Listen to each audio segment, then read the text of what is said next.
ओम श्री गणेशाय नमः।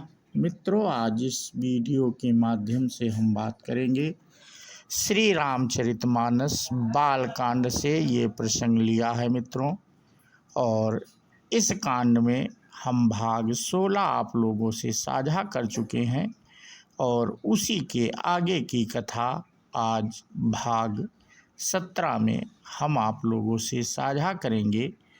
तो बिना देरी के आज का प्रसंग मित्रों हम शुरू करते हैं।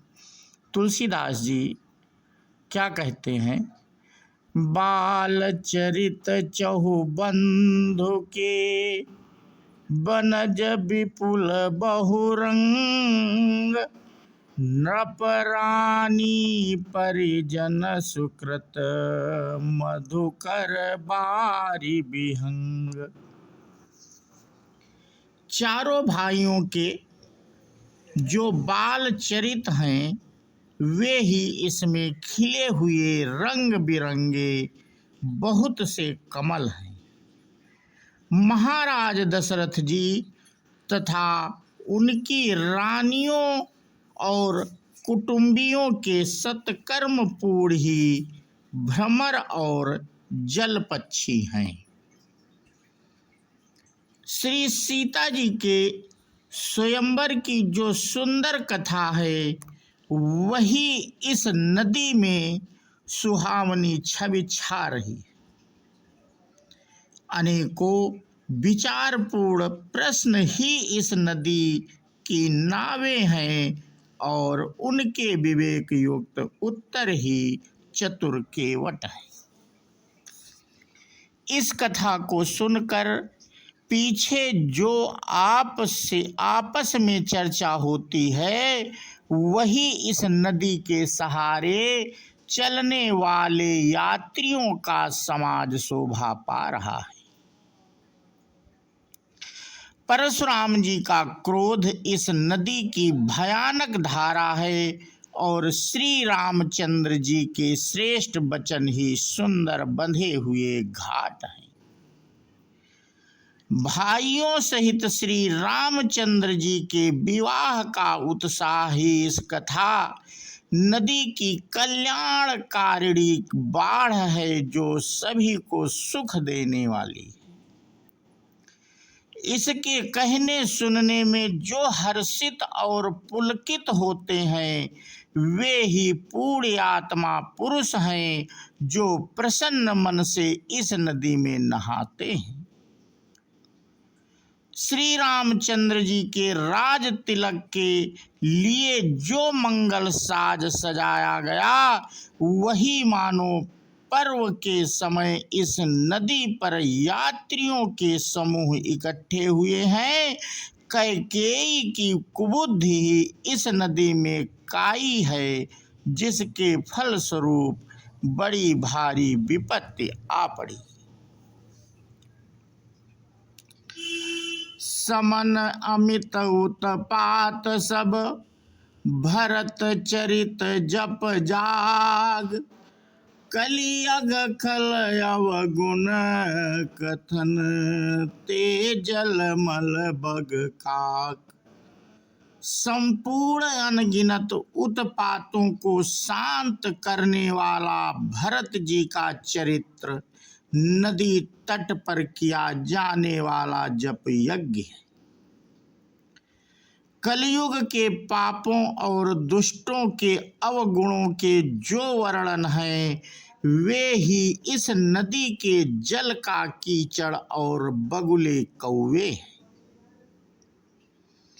यह कीर्ति रूपणी नदी छहों ऋतुओं में सुंदर है। सभी समय यह परम सुहावनी और अत्यंत पवित्र है। इसमें शिव पार्वती का विवाह हेमंत ऋतु है। श्री राम जी के जन्म का उत्सव सुखदायी शिशिर ऋतु है। श्री रामचंद्र जी के विवाह समाज का वर्णन ही आनंद मंगलमय ऋतुराज बसंत है। श्री राम जी का वनगमन दुसह ग्रीष्म ऋतु है और मार्ग की कथा ही कड़ी धूप और लू है। राक्षसों के साथ घोर युद्ध ही वर्षा ऋतु है, जो देव कुल रूपी धान के लिए सुंदर कल्याण करने वाली है। श्री रामचंद्र जी के राज्यकाल का जो सुख, विनम्रता और बड़ाई है, वही निर्मल सुख देने वाली सुहावनी शरद ऋतु है।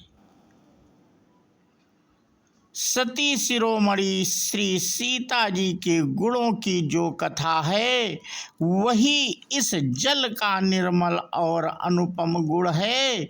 श्री भरत जी का स्वभाव इस नदी की सुंदर शीतलता है, जो सदा एक सी रहती है और जिसका वर्णन नहीं किया जा सकता।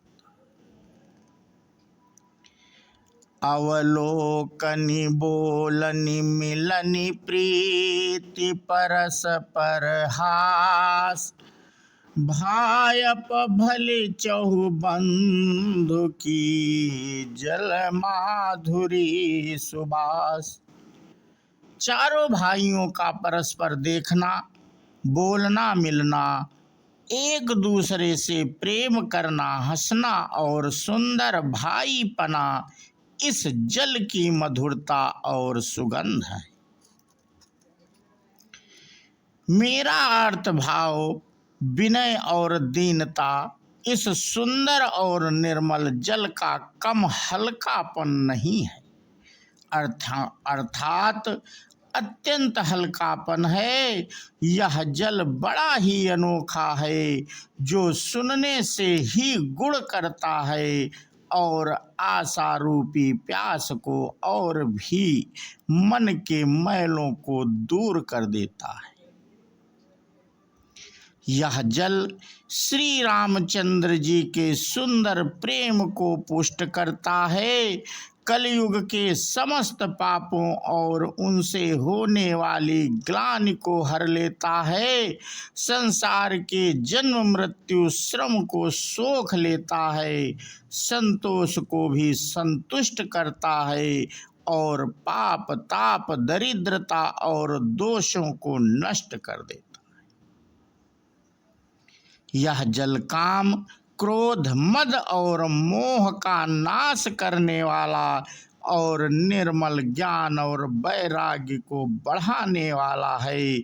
इसमें आदर पूर्वक स्नान करने से और इसे पीने से हृदय में रहने वाले सब पाप ताप मिट जाते। जिन्होंने इस राम सुयस रूपी जल से अपने हृदय को नहीं धोया, वे कायर कलिकाल के द्वारा ठगे गए। जैसे प्यासा हिरन सूर्य की किरणों के रेत पर पड़ने से उत्पन्न हुए जल के भ्रम को वास्तविक जल समझकर पीने को दौड़ता है और जल ना पाकर दुखी होता है, वैसे ही कलयुग से ठगे हुए जीव भी विषयों के पीछे भटक कर दुखी होंगे। तो मित्रों, आज का प्रसंग हम यहीं पे समाप्त करते हैं और इसके आगे की कथा हम अपने अगले वीडियो के माध्यम से साझा करेंगे। बोलो सियावर रामचंद्र की जय, हनुमान जी की जय। जय हिंद, जय भारत, वंदे मातरम।